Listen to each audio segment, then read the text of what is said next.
નમસ્કાર, તમે જોઈ રહ્યા છો સ્વમાન. હું ચિરાગ વર્ષાબેન. તો આજે આપણે અમદાવાદ ખાતે સિવિલ હોસ્પિટલના પીએમ રૂમે આવ્યા છીએ. અહીંયા બનાસકાંઠા જિલ્લાના બાવળચુડી ગામના સરપંચ છે. એમના દીકરાનું અવસાન થયું છે અને તેમને શંકા છે કે દારૂની સામે જ્યારે એ લોકો ઝુંબેશ લડતા હતા એ સમયે બુટલેગરોએ તેમને ધ્યાનમાં રાખ્યા હતા, વારે વારે તેમને ધમકીઓ આપતા હતા અને તેમના દીકરાને બહાર મળવા બોલાવ્યો છે અને રસ્તામાં જ તે દીકરાનું મોત થયું છે. તો એમને ગંભીર શંકા છે કે તેની હત્યા કરવામાં આવી છે. આ માટે તેમને પોલીસને પણ જાણ કરી છે, પણ પોલીસ ફરિયાદ નથી લેતી.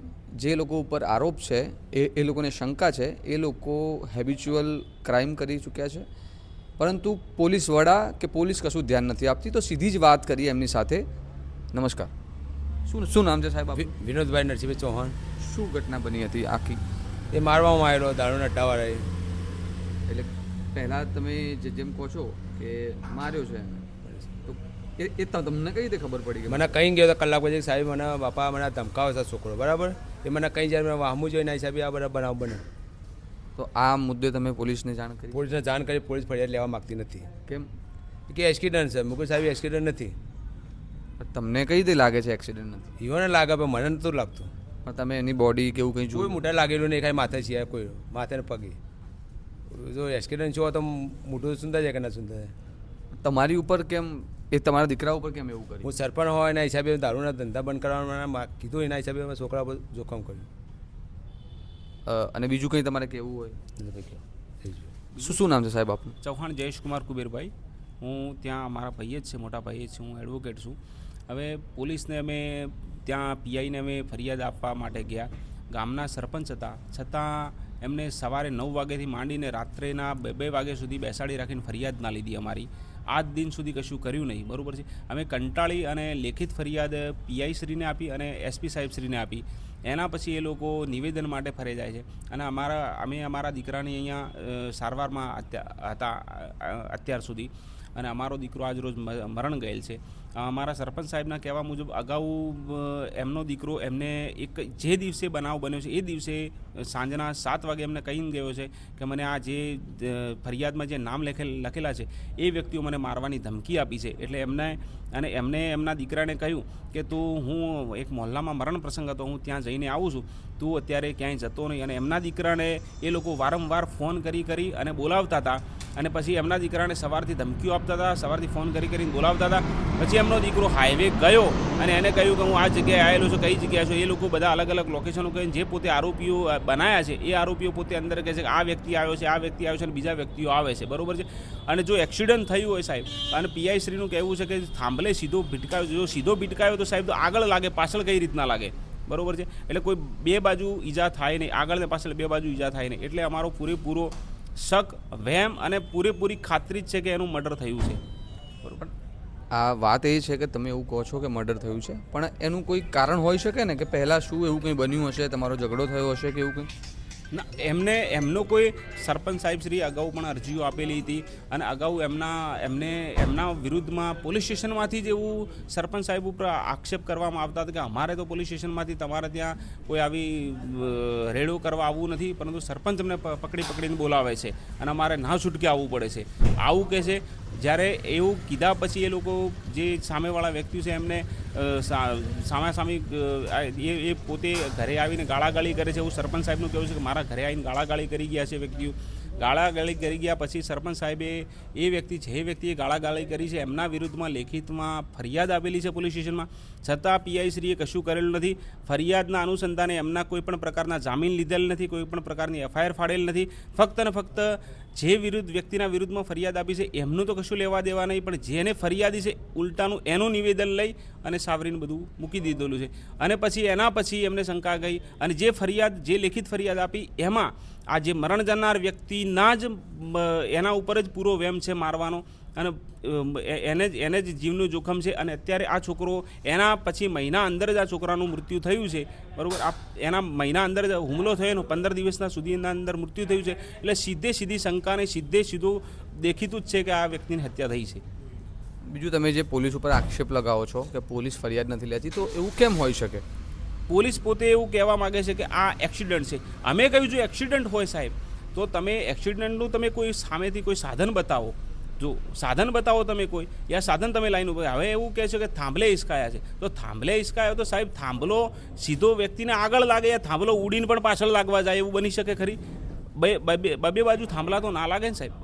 અને જો પડ્યો હોય તો આજુબાજુથી છોલાય, પણ જે અંદરના ભાગમાંથી છોલાયેલો છે વ્યક્તિ, અને એને અંદરથી જે અને સારવાર દરમિયાન હતા તો એની પેટ ઉપર એને અલગ અલગ નિશાનો જોવા મળ્યા, ઘાના નિશાનો જોવા, કોઈ પંચથી યા ફેટથી એવી રીતે મારેલો એવો સ્પષ્ટ દેખાય છે.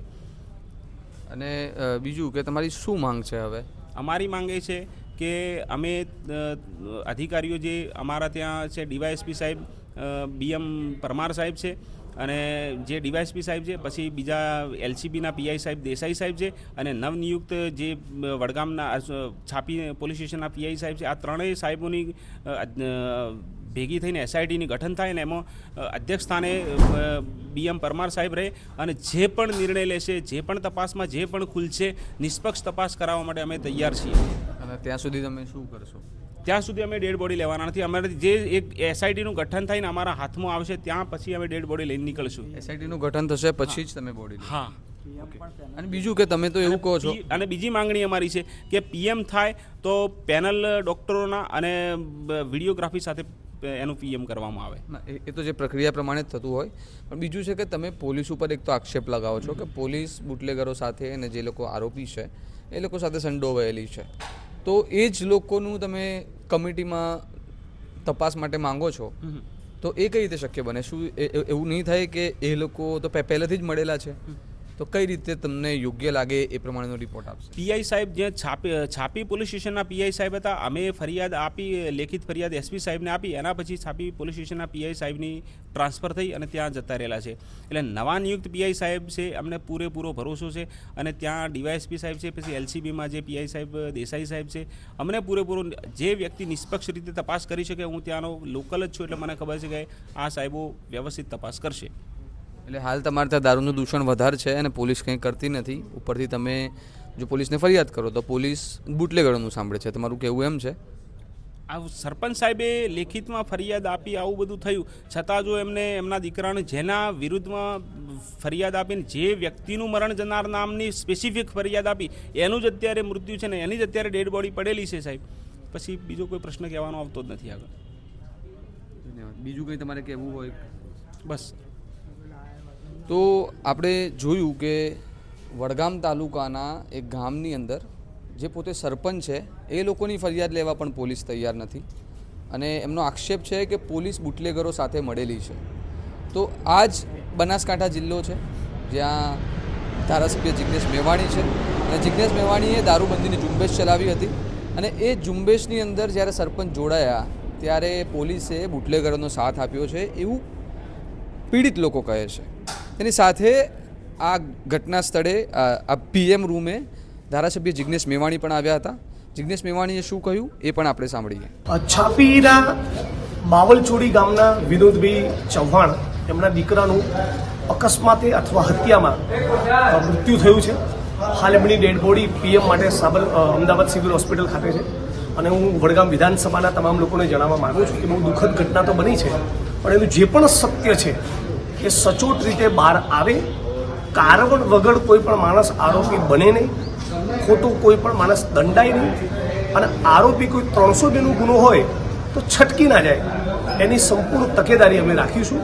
પેનલ PM વિથ વિડીયોગ્રાફી, એટલે એકથી વધારે ડૉક્ટર દ્વારા PM કરવામાં આવે, એનું વિડીયોગ્રાફી થાય.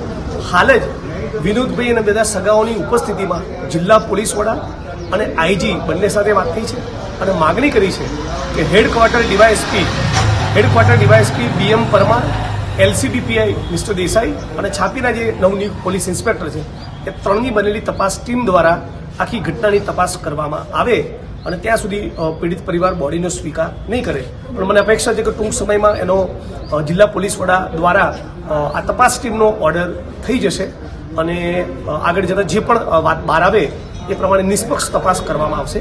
ફરી એ વાત કહું છું કે કોઈ પણ માણસ આરોપી બનતો હશે તેના 100% બનાવવામાં આવશે. કોઈ પણ માણસ કારણ વગર આરોપી નહીં બને, કોઈની કનડગત નહીં થાય, એ બંને બાબતો પર મારી સંપૂર્ણ નજર રહેવાની છે. ધારાસભ્ય જિગ્નેશ મેવાણીએ SITની માંગ કરી છે, જિલ્લા પોલીસ વડાને જાણ કરી છે, અને આગળ શું થાય છે એ જોવાનું છે. કારણ કે પરિવારના સભ્યો એવું કહે છે કે જ્યાં સુધી એસઆઈટીનું ગઠન નહીં થાય ત્યાં સુધી અમે મૃતકની ડેડ બોડી નહીં લઈએ. તેની સાથે જ એક એસઆઈટીની કમિટીની અંદર કયા કયા પોલીસ અધિકારીઓ રહેશે એની પણ માંગ કરી છે. તો આ મામલે આગળ શું થાય છે તે આપણે જોઈશું. કેમેરામેન આર્યન પટેલ સાથે ચિરાગ વર્ષાબેન, સ્વમાન.